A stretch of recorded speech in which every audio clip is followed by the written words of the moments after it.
Violence in Chicago is trending down lately, but it is still too high for anyone's comfort.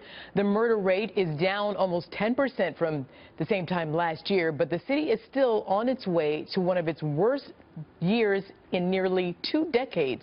Our next guest is one of the people who managed to escape a life of crime and is now fighting for a solution. Ameer Baraka is an educator, actor, and the author of the book, The Life I Chose, The Streets Lied to Me. Ameer, I'm so glad to have you. I had the pleasure of meeting you in person for the first time a few weeks ago in New Orleans at Yale College Inn, and I was so impressed, and so I wanted to get you on.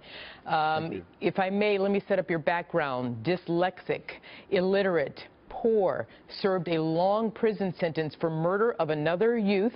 You taught yourself to read while in prison, out 18 years and working in the film industry and mentoring at-risk youth.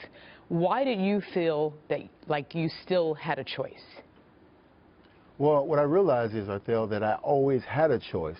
It was a self-imposed limitation that I had, I placed on myself because I couldn't read.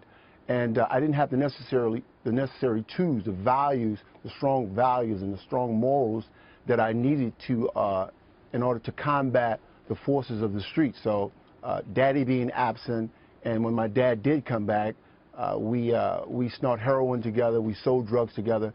So he wasn't a good role model for me. So there was a multiplicity of things that just sort of impacted me and caused me to go down a downward spiral. But I began to dream while in prison, Arthel. I began to see myself interviewing on Oprah Winfrey. I began to see myself doing things like I'm doing right now. I divorced those old values that I had about what it was to be a man. You know, I was taught if you kill, it made you real. If you sold dope, you become this hero guy, and the women like you. And I was fascinated with that life, Arthel, but it almost cost me my life. So I was given a second chance, and I'm going to make do with it. So then, you know, just hearing you lay that out is such a fascinating story. What do you say to someone currently facing what they believe to be dead-end circumstances? And you read the headlines coming out of Chicago. What do you think is missing? What was missing, first and foremost, I think, in my opinion, Arthel, is the family structure. There's been a breakdown in the family structure. African-American men are leaving their children either by force because of their being incarcerated or by their own volition, or just making babies jumping here and there.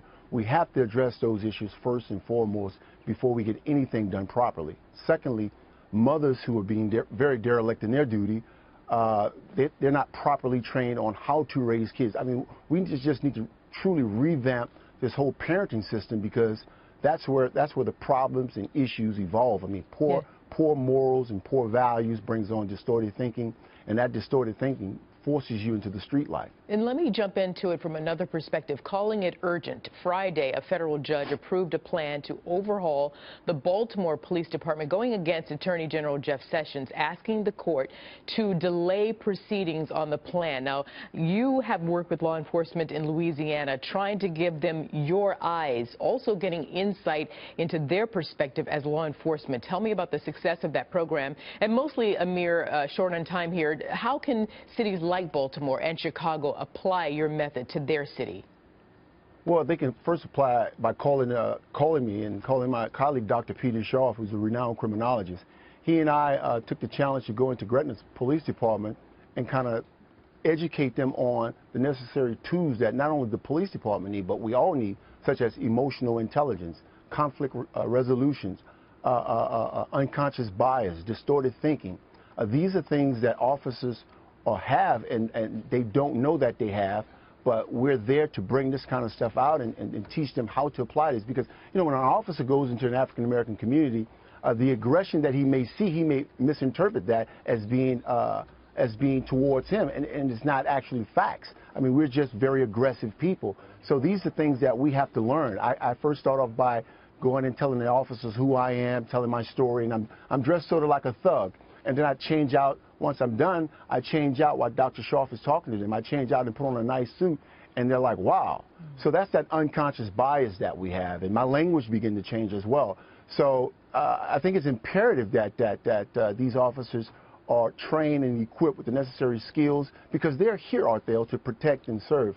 Yeah. I had a couple officers that put drugs on me when I was coming up, David Fisher and Larry Ameer, Jones twice. I hate to cut you off. It's a fascinating story, but I wanted to have you on again. You have a perspective on how to teach both sides, the thugs as well as the police officers. Ameer Baraka, thank you so much, and nice to have you.